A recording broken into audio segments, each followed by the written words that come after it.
రాజ్యాంగ దినోత్సవ స్ఫూర్తినైనా తీసుకొని గ్రామాలలో ఉండే చాలా వరకు పేద ప్రజలు పేదరికం తమ తమ పిల్లలను మినిమం 7వ తరగతి 8వ తరగతి 10వ తరగతి కాకుండా ఇంటర్లో మధ్యలో ఆగిపోయిన చదువులే కాకుండా ఇంటర్లో కానీ 10th క్లాస్లో కానీ డిగ్రీలో కానీ మీకు ఒకటేసారి ఆ చదువులు చదివి పాస్ అయ్యే విధంగా కూడా గవర్నమెంట్ మంచి అవకాశాలు కల్పించాయి. ఒకే సంవత్సరంలోనే ఇంటర్ 10th క్లాస్ ఈ డిగ్రీ 3 సంవత్సరాలు ఇలాంటి చదువులు కూడా మనకు దగ్గరలోనే అందుబాటులోనే ఉన్నాయి.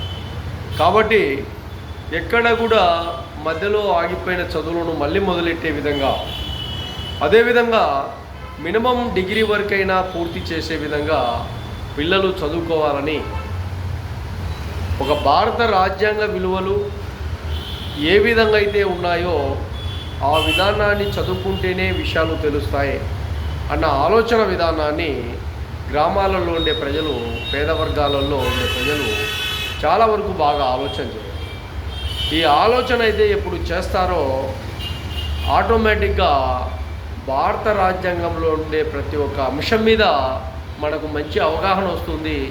ఆ అవగాహనతో రాజ్యాధికారం ఏ విధంగా మనము ఏర్పాటు చేసుకోవాలి, ఆ రాజ్యాధికారంలో ఏ విధంగా అయితే మనకు కావాల్సిన విధానాలు, మనకు రావాల్సిన విధానాలు, మనము కల్పించుకోవాల్సిన విధానాలు, మనం ఏ విధంగా బతకాల్సిన విధానాలు కూడా పూర్తిగా మనం తెలుసుకుంటాం.